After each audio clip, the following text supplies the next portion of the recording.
Ladies and gentlemen, welcome to the Forum on Global Studies, helping Japanese students find a job overseas. My name is Futaseki, and I will be your host for today's event. We are thrilled to have you join us for this insightful discussion focused on supporting Japanese students in their pursuit of international education and career opportunities. Today, we are fortunate to hear from three esteemed panelists who bring a wealth of experience and knowledge to these topics. So from your right-hand side, Mr. Chiaki Hirata, an education agent from Affinity and also board member from NPO Study Abroad Association, who will discuss the support system in place for Japanese students preparing to study abroad and the challenge they face in securing employment in foreign markets. And from your left-hand side, Mr. Ian Crichton, the CEO of Study Group, who will provide insights into pathway courses and how they facilitate the transition for students entering higher education overseas. And in the middle, Dr. Sue Richards, a doctor from the University of Sussex, who will share the significance of global studies degree in preparing studies for successful international careers. So for Mr. Hirata, I would like to ask you, can you share how Affinity supports Japanese students in preparing for studies abroad? Yes, we offer 5 support systems. First, we provide a seminar and a one-to-one special consultation with students and parents. At the seminar, we have a guidance for the basic information for UK university systems. After that, we have a consultation with one-to-one for studying preference and specific background of students. Second, we also support application guidance. We provide university applications, including the personal statements, recommendation letters, and CV.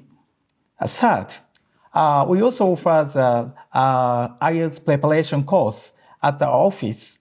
Students have to pass the IELTS exam. Therefore, our special teachers are training the IELTS exam. Fourth, visa application guidance. We fully supported the student visa application for students and parents. Fifth, pre-departure orientation and a global career seminar. We fully supported the pre-departure support, including the provides insurance, flight tickets, and accommodation. We also support the global career seminar because students and parents worry about a career pathway after the graduation too. Thank you very much. So I would like to ask Mr. Crichton, what role do pathway courses play in helping Japanese students transition to overseas education? Okay, so Pathways is sort of a fancy name really for the bridge that we create. Japanese students come from an amazing country. You have an amazing culture. You understand your traditions, where you came from. You also, as a country, are forward-looking. But you're not British. And so for students who want to study in Britain, the British universities are designed first and foremost to teach the British. And so our job really is to make sure that a Japanese student coming to Britain can compete on the same terms as a British student can. And to get the most from your education, it's really, really important, not just that you speak English, but that actually you understand a degree of academic English, that you understand how the English education system works, that you have a sense for how to make friends, which again, when you're learning the language as you go can be challenging, and that you have a structure. And structure for Japanese students, I think, is quite important because of your culture. And actually what we find is that if we can spend a bit of time with Japanese students to help them understand the structure, almost all the students that we take from Japan progress on to university and do very, very well there. Because our job really, going back to Pathways, is to enable students to get a really good trajectory right from the start of when they go into the university itself to be successful. And because you are hardworking, and because you're diligent, and because the people we deal with are committed, we see over and over again Japanese students being successful. The only thing we'd like to see is more of them. Thank you. So Dr. Richard, what role do university play in helping Japanese students in transition to overseas education? Thank you. We do a lot. So as soon as a student knows that they're going to come to Sussex University, we start with, obviously there's always a mentor, there's always somebody from the international office who'll keep in touch and make sure everything's going to plan. And as soon as everything's sorted, we have pre-departure sessions, which happen about May time, to give you a plan to know what you're going to do as soon as you come to the university. As soon as you're there in September, we have induction week. And you will go through, there'll be a timetable, you will be taken through everything from how you find your classes, how do you look up your timetable, you'll have academic supervisors who will walk you around your department. We have English language sessions particularly, somebody will introduce you to the library, and we have loads of societies that you'll be introduced to so that you can meet other people that are in the same position as you and make new friends. So there's a lot of opportunities as soon as you come to fit in and to get on with university life, and there'll be someone there to always help you. Thank you very much. So going back to Mr. Hirata, so what are the key factors that influence Japanese students' decisions when choosing a country or institution for their studies abroad? Recently, cost of education and living is quite a key point for parents and students, because recent years Japanese yen is getting weak. Therefore, parents are looking scholarship and cheaper living cost. Therefore, especially recent years, some students are looking Malaysia for the alternative destination. Second, some students are still thinking about highly ranked university and program quality. Like UK University has a Russell Group. Also, University of Sussex offers affordable course for international relations and development. Third, it's career opportunity. After student graduates undergraduate course of universities, what kind of job they can receive. So parents really worry about that, because in Japan, we have a different recruitment system comparing UK and European countries. Therefore, parents really worry about that career perspective. Thank you. So, Mr. Crichton, how can pathway programs address cultural and academic adaptation challenges for Japanese students? I think there's a range of ways our pathways can do it. I think the starting point really is putting those students in with people from 60, 70 different other countries. Unlike university, where the largest group nationally will obviously be British, in our pathway schools, everyone comes from other countries. So they get a chance to work and talk with a whole load of students, all of whom are in the same position as they are, which is speaking English as a second language and wanting to learn it. And, it's always exciting to see these guys because they land and it's completely new to all of them. And they all have different ways of figuring out how to do it. I mean, the universities, Sussex is a really good example, as Sue mentioned, do a super job of making clubs available, libraries available, and we get to work with our partners to enable the students to do that and to feel part of that university campus for the time they're with us, which takes away a lot of distraction once they get into the university and they start studying to degree level. As I said earlier, the business of getting them into a rhythm of how you approach study is something we can do a lot of work with. And then, but for me, study is only part of what we try to achieve with students. The other part is they sort of need to have fun. And you have fun by having friends, you have fun by going out on trips. So we'll organize trips for students to go out and see things. And, you learn about culture and countries from a variety of things. I mean, eating is a big one. But another one is just going out shopping. So I think those are the ways we try and make students feel welcome. We try and get them familiar with the university and the way things work, and we try and make sure they have fun. And also, we find that the students themselves quite often are less worried about leaving their parents behind than the parents are about the students going off somewhere. So we try and help with that as well and make sure that there's connectivity and ways for people to sort of keep touch with home. Thank you. So going back to Dr. Richards, how can universities provide the best support system for international students, especially those from Japan? Well, we have a lot of students from Japan, and we've had a long tradition of having students from Japan. And as Ian actually mentioned, they are amazing. They're efficient. They do the work diligently, and it's just a joy to have on campus. And we do a lot for them actually.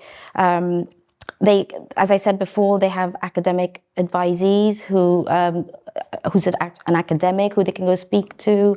We have different seminar groups that they can attend and try and get involved with university life. They have we have so many different cafes and cafeterias that they can go to and get involved. It all gives them the chance to integrate into university life as a Japanese student.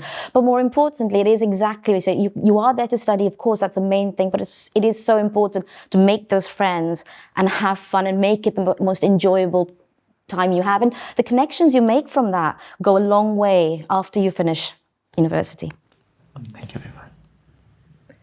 So with global studies being one of the most popular degree among Japanese students, Dr. Richards, again, how does global studies degree prepare students from international careers?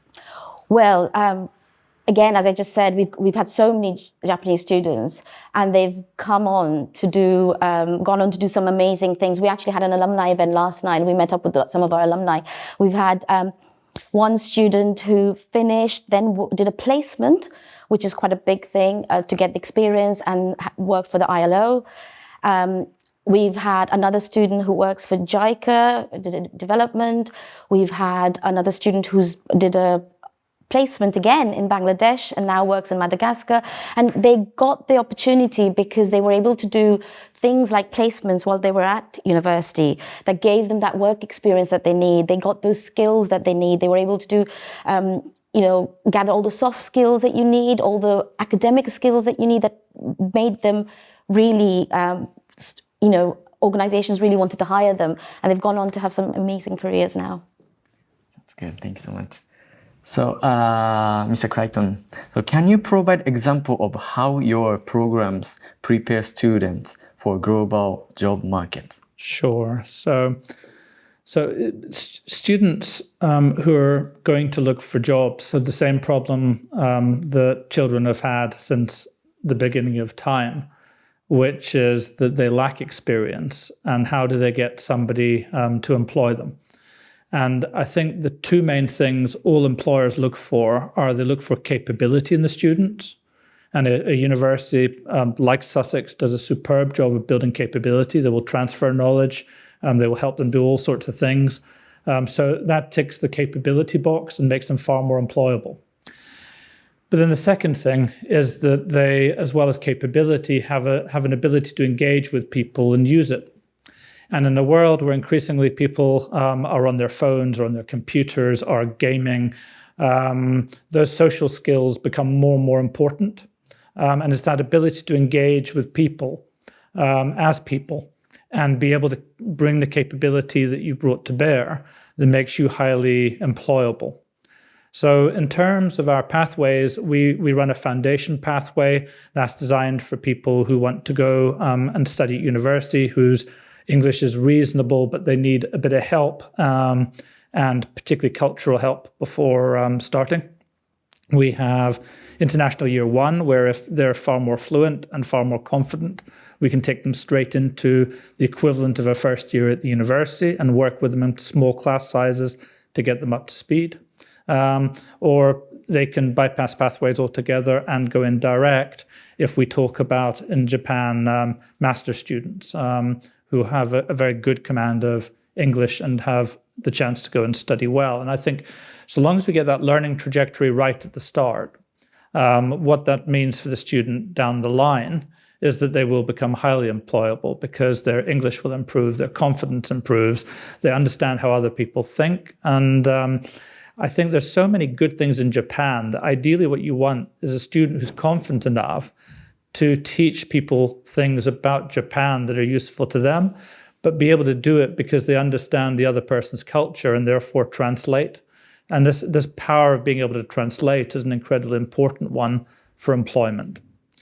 And then, of course, there are things in the course of their studies that we can do to help them understand what employment means. Because again, until you experience it, it's sort of hard to know. So we will work with the university around the opportunity for small bits of job experience, the university itself. We will try and engage with so that when they move up to university, they can think about things like placements. We will work hard with students to make sure they have CVs. Quite a few Japanese students don't have CVs when they come to the UK, and the CV is nothing to be scared about. And at the start of your life, it is a relatively concise thing, but we can help you get used to the formats that work. And we can hand that off to the university, and the university will continue to progress that.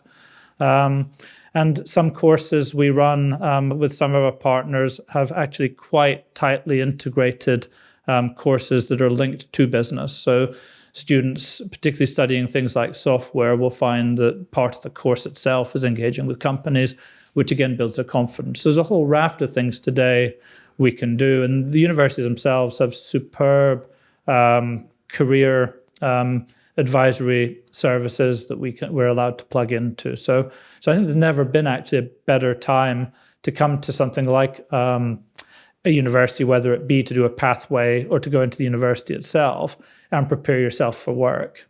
And if you think about students who don't do it, what they're relying on is the experience they get in the job to be worth more than the capability and the skills they learn at university. And I think that's why for 500-600 years in Britain, university has been so important, and that's why it continues to be so relevant today. Thank you. Okay. So, Mr. Hirata, what are the top 3 common challenges Japanese students face in securing jobs overseas after studying abroad? First, we have a different cultural background and work placement adaptation.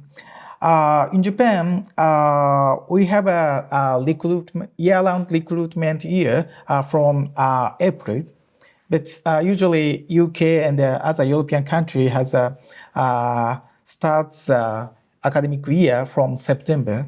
So it's kind of a mismatch with the Japanese companies. Yeah. Then second, I think mismatching of the subject and career pathways. For Japanese students, international relation development and psychology, business management, these 3 topics are top popular subject. But for example, Indians or Chinese usually studies IT or engineering or computer science. It's more easy to find a global job. But for Japanese, usually they doesn't have a specific idea for the career pathway yet. So it's gonna be a big bottleneck for Japanese. Then number 3 is work visa rule. Even though we have a 2 years postgraduate work permit, but it's still difficult for applying for Japanese students. Also, after they finish the 2 years graduate work permit, it's hard to having the official work permit visa from the host companies. It's a big challenge for Japanese, I think. Thank you very much. Going back to Dr. Richards, how does soft skills, like such as communication and cross-cultural understanding, developed through a global studies program? Well, it's one of the things you learn as soon as you come to Sussex. When you come in and study global studies, we have the way you're taught the academic subjects, the way you do the assessments, all bring in different kinds of skills. You will learn about time management, organizational skills, you learn about problem solving. All of these skills are integrated within the academic study pretty much. So it's not even something you can pick out because it'll just come naturally. But again, we have placements and work experience, and these sort of programs that you can do really bring in all the extra skills that a Japanese student might want for when they finish, that they can get jobs in. Thank you very much. Okay. So, Mr. Crichton, so can you share how can pathway courses help with global employment and evolving industry needs? So as I said earlier, I think a huge part is helping the students build capability and bridge them to be able to engage well once they get to university, but also help them learn socialization, improve their English from interacting with friends who are in exactly the same position as they are. And I think that gives them a lot of the fundamental basics they need. I think one of the things perhaps people underestimate today is I've hired lots of people myself as a CEO in different companies, and what I find from young people all the time is they just have a huge amount of energy. So one of the big assets, we all talk about liabilities of young people, the amount of competition, the fact that they don't have a lot of experience, but they have loads of energy, and that enthusiasm and helping them learn how to channel it constructively, teaching them how to work with others. These things make them far more attractive. And I recognize a lot of the things that are being said about the challenges of finding employment once you complete your degree. It's just as true, I think, for British students as well. It's not just a Japanese student thing. But if we can help you to sell yourself, if we can equip you to have skills that people need, I think all those things help. I think the other thing I'd really hope somebody gets from coming and doing a foundation is they don't just learn about subjects, but they learn about themselves. Because I'm absolutely convinced if you figure out what it is you want to do and what you're passionate about, your chances of being good at it are just so much better. And I think helping you do that is a major thing I hope we can do as well. Because for a lot of you leaving school for the first time and leaving your parents, you've got a chance to take a step back yourself and think about what it really is you want to do. And what I can promise you is that if you're true to yourself and you work hard, which Japanese students always do, you'll make your family proud and you will be successful. Thank you very much. One more question for Mr. Hirata. Which industries or countries are more receptive to Japanese graduates, and how can students leverage these opportunities? I think Canada is one of our most popular destination. Also, students can study practical subjects such as hospitality management and international travel and tourism. These subjects are quite popular for Japanese. Then usually a Japanese student completes a 2 years college degree. They can receive the 3-year work permit. So it's easy to access for Japanese students. So, Mr. Hirata, how do you guide students to choose the right program or destination for their career goals? Affinity has a collaboration with GJJ 海外就職 desk. They support the global career aspect. They usually have a regular seminar for understanding the job markets of overseas. Also, we provide MBTI self-analysis to understand their strengths and weakness. Then after that, we discuss about each student preference. Thank you. Thank you very much. Mr. Crichton, what skills or attitudes do you believe are most critical for Japanese students to succeed internationally? I think one of the biggest is being really engaging. And one of the things we try really hard to do at our study centers is to engage the students in a different way around education. And I think students coming from Japan will have been taught in a very Japanese sort of formal way, and it's quite different in the UK. So I think helping them move from the formality of what they're used to into a less formal way of engaging and learning is a huge thing, because one of the most important things I think for people looking to go into the workplace is that I don't think the job of a university is to complete their learning. It's to kind of begin it and develop and build their thirst for it. So at the same time as you build all this capability to be able to do new things, I think the very best people develop a thirst to learn even more. And whether you learn by going into a job and doing more work there, or whether you learn by staying in university and doing even deeper learning, I think that thirst for learning is a really important thing that we embed in as many of our students as possible. Thank you. So, Dr. Richards, so what are some career path samples that most suitable for global studies graduates? And what advice do you have for Japanese students considering global studies as a pathway to work abroad? Okay, so if you study global studies, especially at Sussex, you can study 4 different subjects, which is international relations, international development, anthropology, and geography. So already, and they're all really interdisciplinary. So what you come out of it with is a whole wide range of careers. We've had students who have worked for big NGOs like Save the Children, Barnardo's, which is a UK-based children's organisation. We have students who've gone to tiny organisations but have found jobs. We've got students who work for big multinational companies. Because you might think, well, it's a global studies, it's sort of, not that business oriented, but big companies now looking at sustainability. So we've had students who've gone on to have careers within big organizations looking at sustainability, for example. We've had students who work for consultancies, risk management agencies, think tanks are another really big one that take people to do research projects. Civil services, massive one. A lot of students go back to their home countries to go back into the civil services. Banks, World Bank, we've got students who've gone on to do. So there are loads of options. The whole world is an option to go get a job in if you study global studies. Thank you very much. Now I would like to move on to the discussion based on topics I have here. So first topics is, what are the most effective strategies for Japanese students to stand out in the competitive global job market? Do you guys have any thoughts? I think that them just being them, they have such amazing work ethic.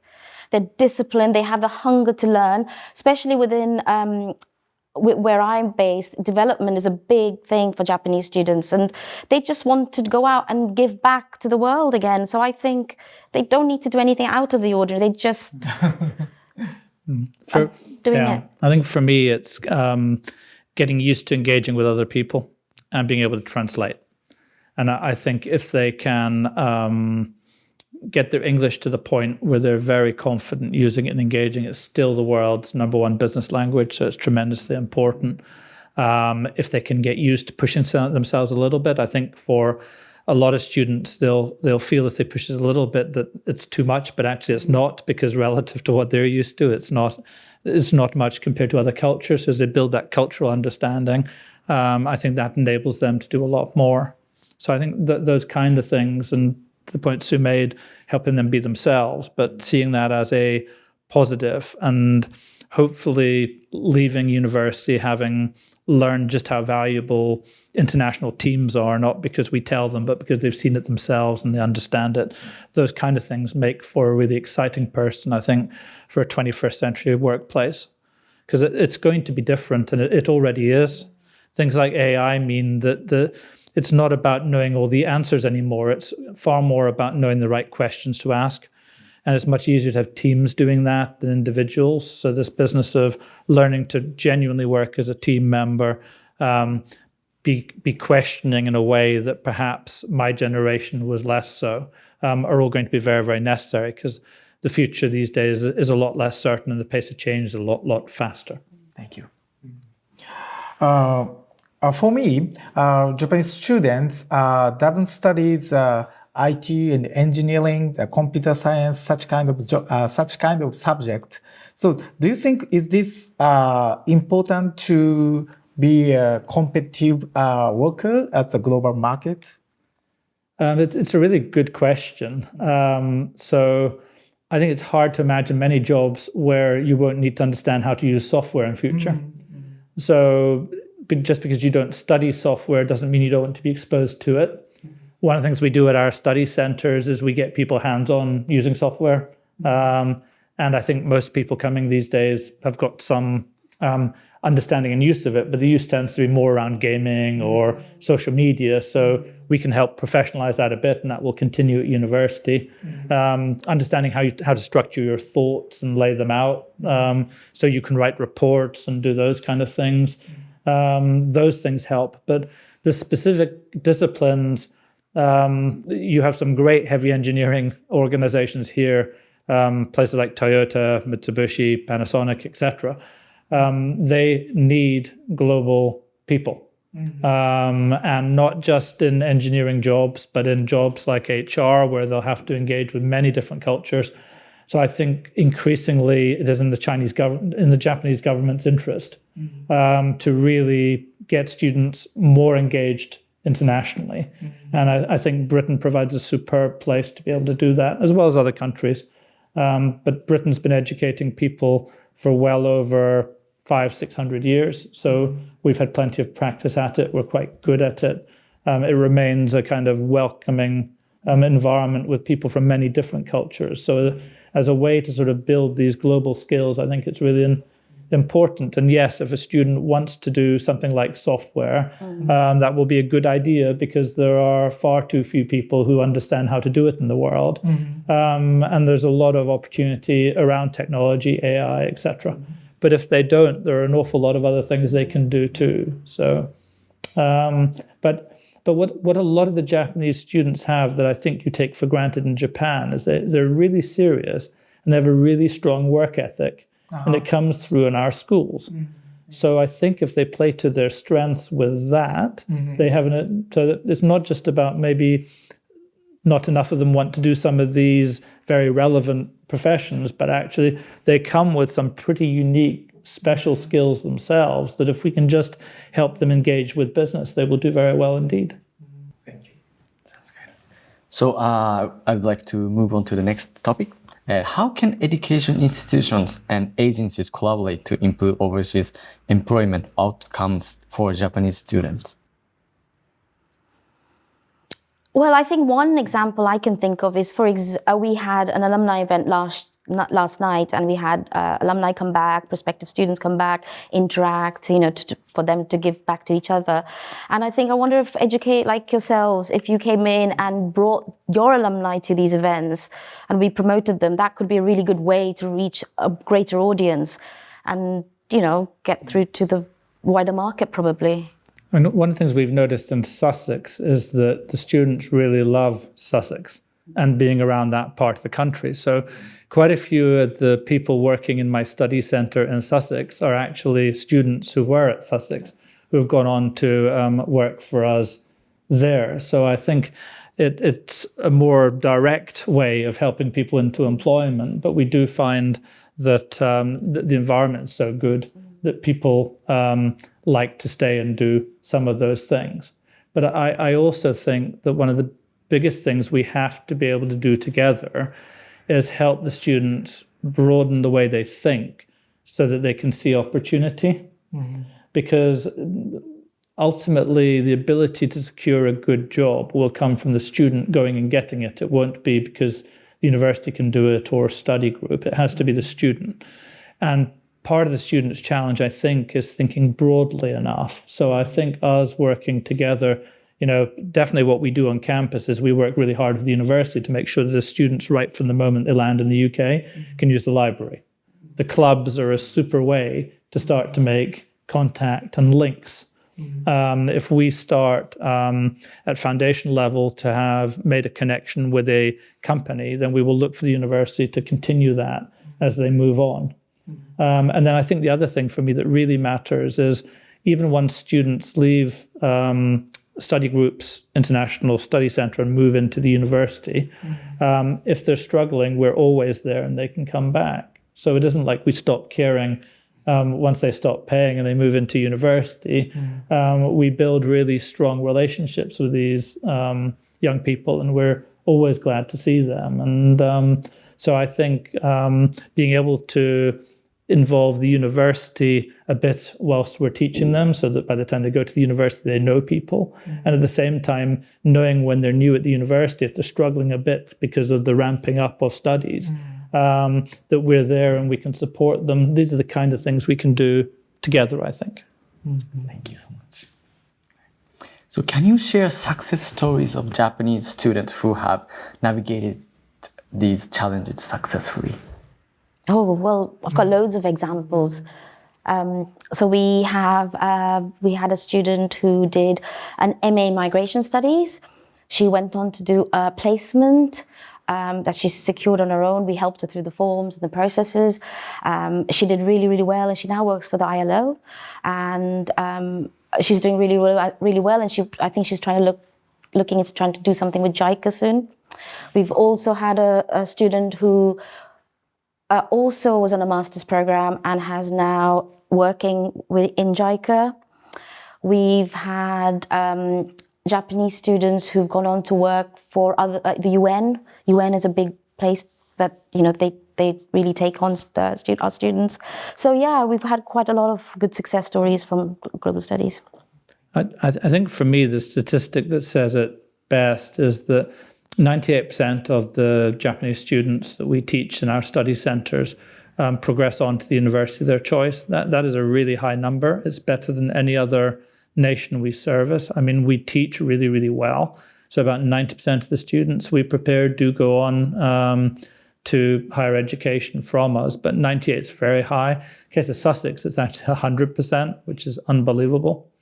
So I think for me, knowing that we're getting that trajectory right, knowing that the university partners we work with are as good as they are, that gives us the confidence, I think, that we're doing the right thing. But again, it's the students who do it. So we can provide they get the same opportunity as everyone else. So if you imagine I get 65 different nationalities into a study center, the fact that the Japanese are doing so well speaks volumes for the Japanese students, because everyone has the same opportunity. And it's the Japanese students who are coming through and doing so well. And I think what we have to help them with in an increasingly competitive world is to build their self-confidence that they are that good, so that as they enter the job market, they do so with confidence. And I do think in Japanese culture, rejection is something that's quite hard. And in a job market today, you have to apply for a lot of jobs. And I see it with my daughter, trying to persuade her that it's not just picking the thing and hoping you get it. You have to go for a lot of jobs. And I think, again, that's something we can help Japanese students with, is having the confidence to know that if you apply for something and somebody says no, they don't really know you. So there's nothing wrong with being rejected once. The important thing is really kind of how you come back from that and how you kind of pursue your dream, and knowing that you've got friends and supporters around you to get there. Thank you very much. Do you have any advice? Yes. For us, for agencies,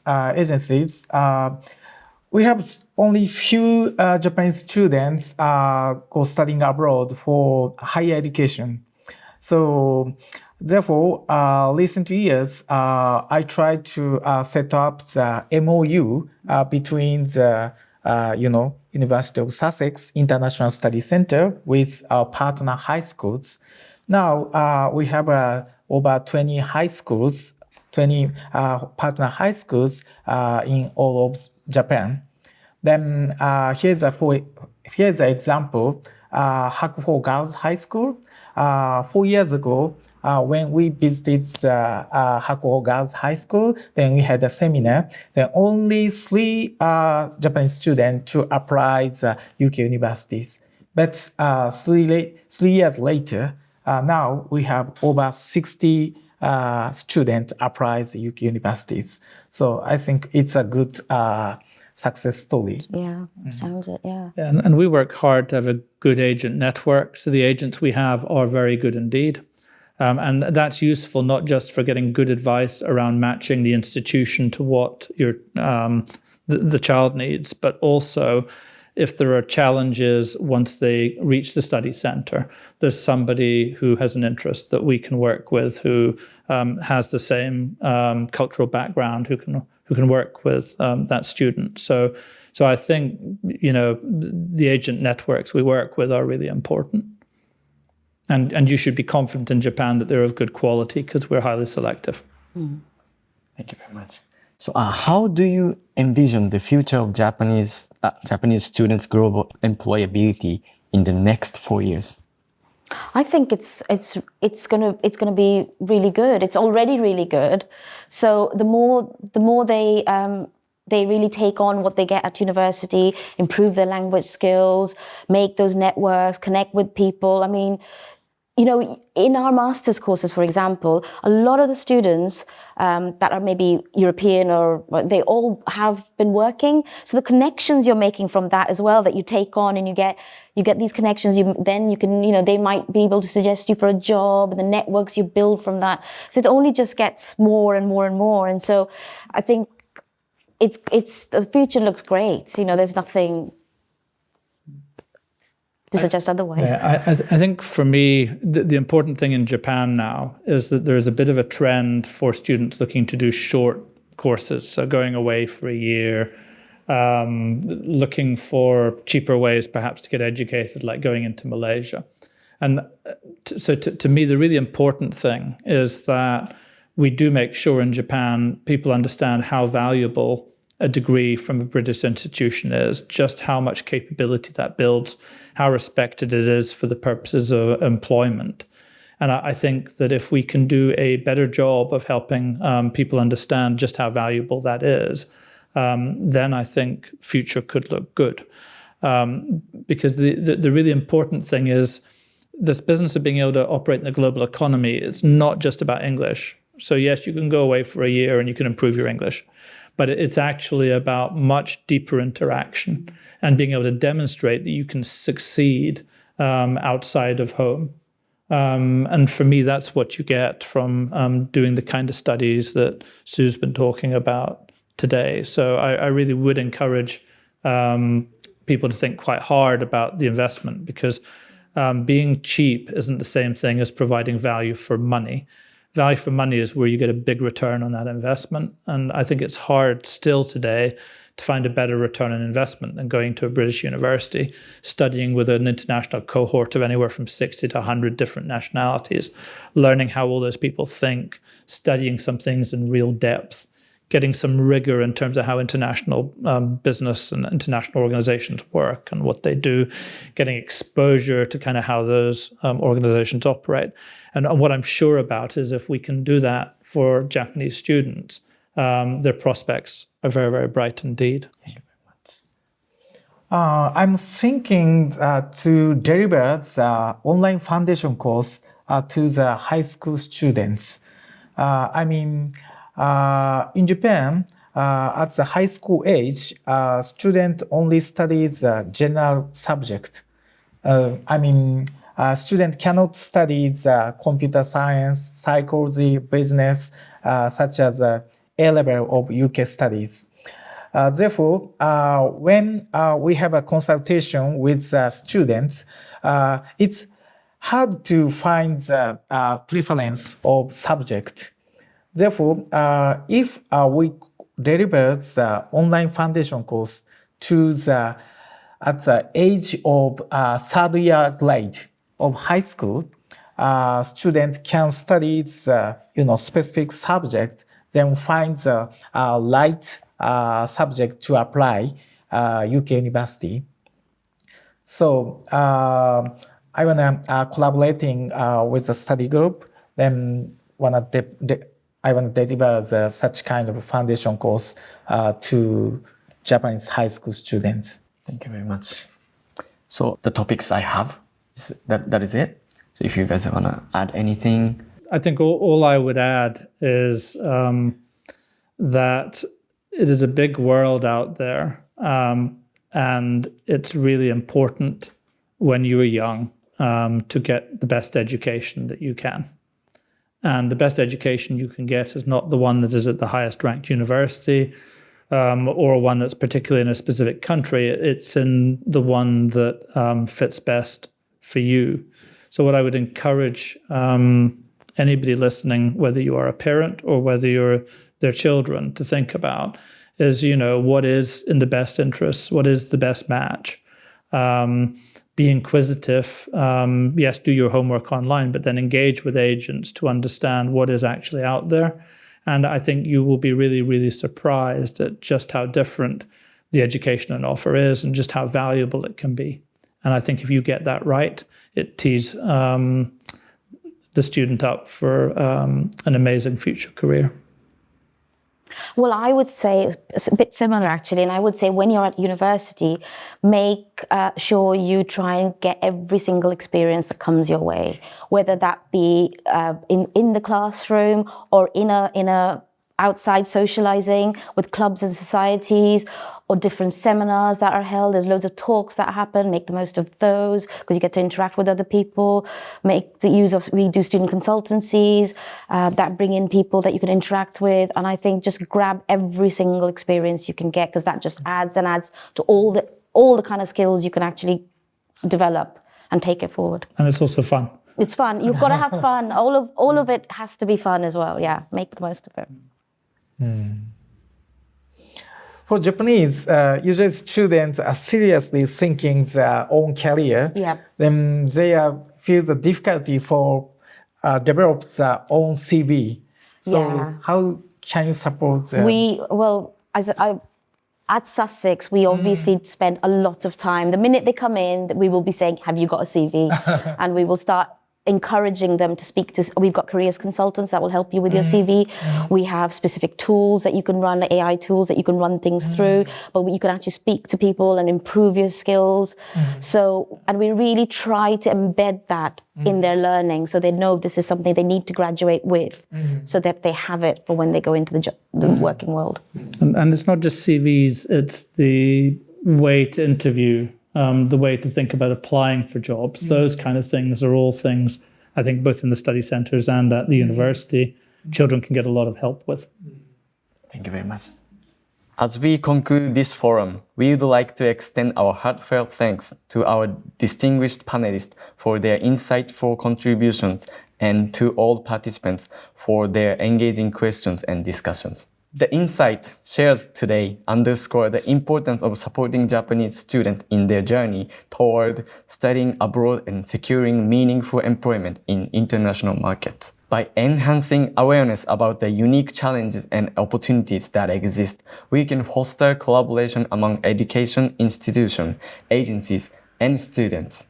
Together, we can create a pathway that encourages more Japanese students to embrace global opportunities, enhances cultural diversity in the educational sector, and ultimately contributes to their career success. Thank you all for being part of this important conversation.